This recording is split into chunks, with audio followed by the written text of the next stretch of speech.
Hello everyone. आज हम class 9th science subject कर रहे हैं। आज का हमारा टॉपिक है मिक्सचर। आज हम मिक्सचर के बारे में पढ़ेंगे, मिक्सचर के टाइप्स पढ़ेंगे। मिक्सचर जो है एक इम्प्योर सब्सटेंस के अंदर आता है, ठीक है। इम्प्योर जो सब्सटेंस होते हैं, इम्प्योर सब्सटेंस से हम क्या समझते हैं कि वहाँ पर कॉम्बिनेशन होता है किसका, दो या दो से ज़्यादा सब्सटेंस का, जिसको हम केमिकली कंबाइन नहीं करवा सकते हैं, ठीक है। और वो किस में प्रेजेंट रहते हैं, किसी भी रेशियो में वहाँ पर प्रेजेंट हो सकते हैं, तो वो इम्प्योर सब्सटेंस है, ठीक है। यही सेम डेफिनेशन किसकी आती है, मिक्सचर की आती है। अब हम करते हैं मिक्सचर की definition. The combination of two or more substance which are not chemically combined। यहाँ पर भी क्या है, कॉम्बिनेशन तो होता है दो या दो से ज़्यादा सब्सटेंस का, बट वो कभी भी केमिकली कंबाइंड स्टेट में नहीं रह सकते with each other and also present in any proportion, और वो किसी भी रेशियो में वहाँ पर प्रेजेंट रहते हैं। उसी को हम क्या कहते हैं, मिक्सचर कहते हैं। नेक्स्ट, अब इसके बाद हम मिक्सचर के टाइप्स करते हैं। Types of mixture, first type है होमोजीनियस मिक्सचर, नेक्स्ट है हेट्रोजीनियस मिक्सचर। होमोजीनियस मिक्सचर में हम जब छोटी क्लासेस में थे हम क्या पढ़ते थे कि होमोजीनियस क्या है, सेम स्टेट। होमो का मीन्स ही क्या होता है, सेम होता है, ठीक है। हेट्रो से हम क्या समझते थे कि यहाँ पे नॉट इन सेम स्टेट, ठीक है। तो आप उससे भी क्या कर सकते हो, इन दोनों के अंदर डिफ्रेंशिएट कर सकते हैं। हम कंफ्यूज नहीं होंगे इससे, हमें याद रहेगा कि होमो का मीन्स क्या होता है, सेम होता है, और हेट्रो का मीन्स क्या होता है, नॉट इन सेम स्टेट होता है, ठीक है। अब इसको हम डिस्क्राइब करके पढ़ते हैं। सबसे पहले हम लेते हैं homogeneous mixture. A mixture is said to be homogeneous. एक मिक्सचर को हम होमोजीनियस कब कहेंगे, the different substance present in it exist in one single phase without any visible boundaries of separation in them. वहाँ पर मिक्सचर जो है homogeneous कब कहा गया है, the different substance present in exist in one single phase, कि वहाँ पर जो डिफरेंट सब्सटेंस है वो किस में प्रेजेंट है, सिंगल फेज में आते हैं, ठीक है। यहाँ पर कोई भी विजिबिलिटी बाउंड्रीज नहीं होती है ऑफ सेपरेशन इन दैम, कि हमें देखने को मिले कि कितने अमाउंट में हमने वहाँ पर सॉल्यूशन लिया हुआ है। एग्जाम्पल लेते हैं, एग्जाम्पल से समझेंगे इससे और अच्छे से। एग्जाम्पल है हमारे पास, air is also a homogeneous mixture. Air क्या है, जानते हैं आप, होमोजीनियस मिक्सचर है। क्यों है, क्योंकि एयर के अंदर नंबर ऑफ गैसेस प्रेजेंट है, नाइट्रोजन भी प्रेजेंट है, ऑक्सीजन भी, carbon dioxide, water vapour, inert gas etcetera, ठीक है। तो यहाँ पे क्या है, डिफरेंट गैसेस प्रेजेंट है, किसके अंदर प्रेजेंट है, एयर के अंदर प्रेजेंट है।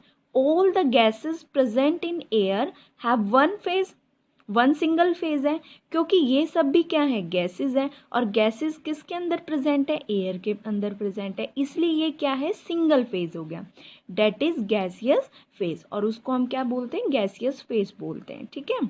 इसलिए एयर क्या है, होमोजीनियस मिक्सचर है। यहाँ पर क्या है कि अगर वो क्या है, सेम स्टेट में ही रहते हैं। आपने एग्जाम्पल लिया एयर, एयर क्या है, गैशियस में है, और एयर के अंदर जो पार्टिकल्स हैं वो भी क्या है, गैशियस के ही प्रेजेंट है, तो वो सिंगल फेज हो गया। सिंगल फेज वाले को हम क्या कहेंगे, होमोजीनियस मिक्सचर कहते हैं, ठीक है। अब नेक्स्ट करते हैं हम heterogeneous mixture.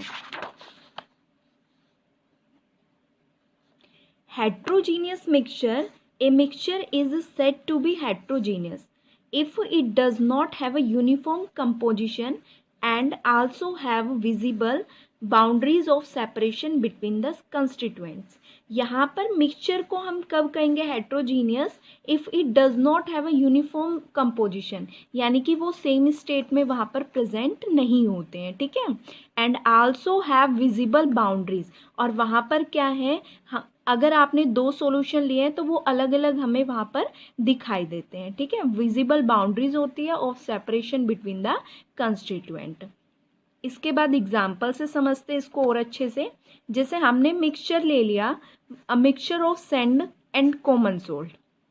Is regarded as a heterogeneous mixture है। There are present in the same phase, दोनों क्या है, सेम फेज में प्रेजेंट है। सॉलिड में लिया है, सॉलिड फेज के हो गए, लेकिन but have clear boundaries of separation, लेकिन उनकी जो हमें वहाँ पर विजिबिलिटी दिखाई दे रही है सेपरेशन की। The particles of sand and common salt can be seen in the mixture, और वो किस में दिख रहे हैं, हमें मिक्सचर में दिख रहे हैं। अब नेक्स्ट हम इसके बेसिस पर क्वेश्चन करते हैं। ये प्रीवियस पे भी डिपेंड है, एलिमेंट्स पे भी, कंपाउंड्स पे भी। क्वेश्चन है हमारे पास, classify the following into element, compound and mixture. हमें क्या करना है, इनको एलिमेंट्स में, कंपाउंड में और मिक्सचर में इनको क्लासीफाई करना है। हमारे पास गिवन क्या है, sodium, soil, methane, sugar solution, carbon dioxide, blood, silver. अब स्टार्ट करते हैं हम, सबसे पहले एलिमेंट्स का करते हैं, ठीक है। एलिमेंट्स के अंदर आपने पढ़ा था कि यहाँ पर केवल एक सिंगल सब्सटेंस होता है, ठीक है। सिंगल सब्सटेंस के लिए कौन आता है, मेटल, नॉन मेटल और मेटेलॉइड आता है। तो हम यहाँ पर देखेंगे, आपको पता है सोडियम आता है और सिल्वर हो गया। तो एलिमेंट्स के एग्जाम्पल यहाँ पर कौन से हो गए, सोडियम और सिल्वर हो गए। नेक्स्ट इसके बाद कंपाउंड है। कंपाउंड में आपको पता है ऑर्गेनिक और इनऑर्गेनिक आते थे, तो यहाँ पर हमें इनऑर्गेनिक और ऑर्गेनिक कंपाउंड्स देखने हैं। आपको पता है कंपाउंड्स के लिए हम इजीली समझ सकते हैं कि जिसके अंदर कार्बन प्रेजेंट हो, ठीक है, इसलिए हम इसको कार्बन कंपाउंड्स भी कहते थे। तो आप देखोगे मीथेन है, मीथेन CH4 होता है, और कार्बन डाइऑक्साइड क्या होता है, CO2। दोनों के अंदर क्या है, कार्बन प्रेजेंट है। तो मीथेन और कार्बन डाइऑक्साइड किसके एग्जाम्पल हो गए, कंपाउंड्स के। अब नेक्स्ट ऐसे ही हम किसका करते हैं, मिक्सचर का करते हैं। मिक्सचर में आपने पढ़ा था 2 या 2 से ज़्यादा सब्सटेंस होते हैं, और उनको हम, वो कभी भी केमिकली कंबाइन नहीं हो पाते। अब वो एग्जाम्पल हो गया, सॉइल का हो गया, शुगर सॉल्यूशन हो गया, और नेक्स्ट इसके बाद क्या हो गया, ब्लड हो गया, ठीक है। सॉइल, शुगर सॉल्यूशन और ब्लड, ये किसके हो गए, मिक्सचर के हो गए हैं। Thank you.